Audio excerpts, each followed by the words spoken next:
শুরু করছি এলমা বেহরোজের উপন্যাস আমি পদ্মজা।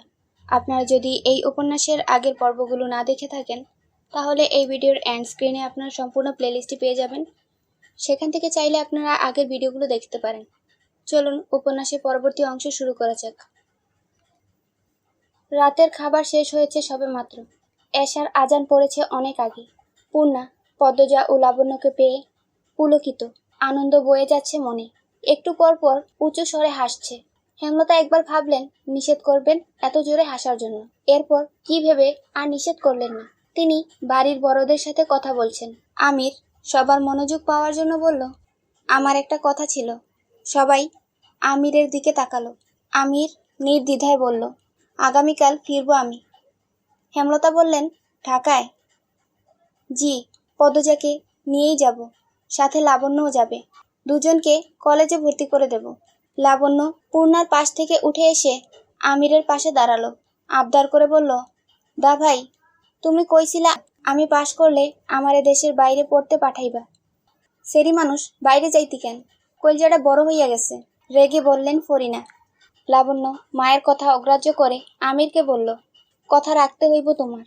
আমির একবার মজিদকে দেখল, এরপর লাবণ্যকে বলল, সত্যি যেতে চাস? হ। লাবণ্যর মাথায় গাঁটটা মারল আমির। এরপর বলল, আগে শুদ্ধ ভাষাটা শিখ, এরপর দেশের বাইরে পড়তে যাবি। লাবণ্য আহ্লাদি হয়ে বলল, পদ্মজা শিখাইয়া দিব।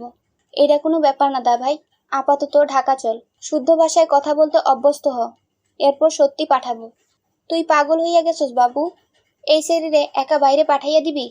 জাফর ভাই আছে, ভাবি আছে, সমস্যা নেই আম্মা, একটাই তো বোন আমার, নিজের মতো পড়াশোনা করুক। ফরিনা বিরক্তিতে কপাল কুঁচকে তাকিয়ে থাকেন। মজিদ কথা বলছেন না, মানে তিনিও আমিরের দলে। তাহলে আর কথা বলে কি হবে?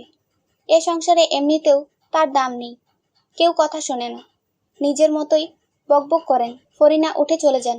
হেমলতা বললেন, কালকেই চলে যেতে হবে? 2-3 দিন পর হবে না?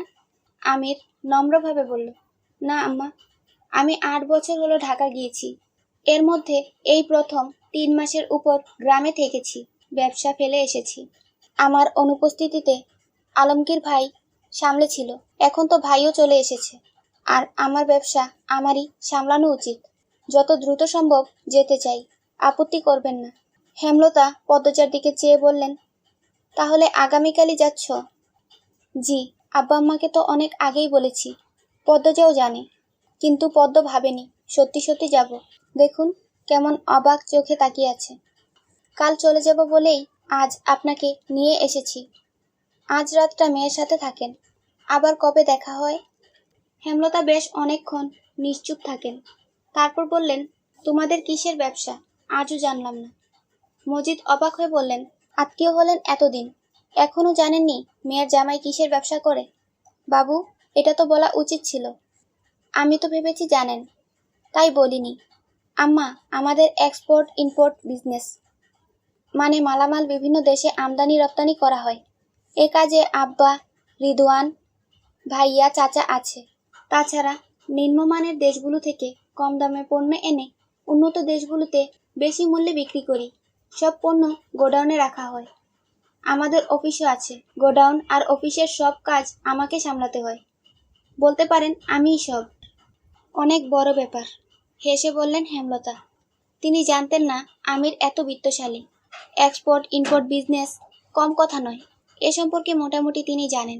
কলেজ থাকাকালীন জেনেছেন। পদ্মজাকে পূর্ণা জড়িয়ে ধরে রেখেছে। পদ্মজা বলল, কথা বলছিস না কেন?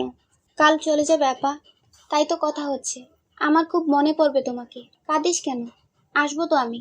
সে তো অনেক অনেক মাস পর পর। পদ্মজা কিছু বলতে পারল না। হেমলতা কথা বলছেন আমির আর মজিদের সাথে। খলিল, আলমগীর নীরব দর্শক হয়ে বসে আছে। বিকাল থেকে রিদওয়ানের দেখা পাওয়া যাচ্ছে না। পদ্মজা হেমলতার উপর চোখ রেখে পূর্ণাকে প্রশ্ন করল, আম্মা অনেক শুকিয়েছে, খায় না? না, মাঝে মাঝে সারাদিন পার হয়ে যায়, তবু খায় না। জোর করে খাওয়াতে পারিস না? ধমক মারে, শুনে না কথা। আম্মা ঘাড় তেরা। ঠিক বলেছ। উনি কেমন? ঝগড়া করে আম্মার সাথে? উনিটা কে? আব্বার প্রথম বউ। তুমি তো দেখতে যাওনি। শ্বশুরবাড়ি থেকে চাইলেই যাওয়া যায় না।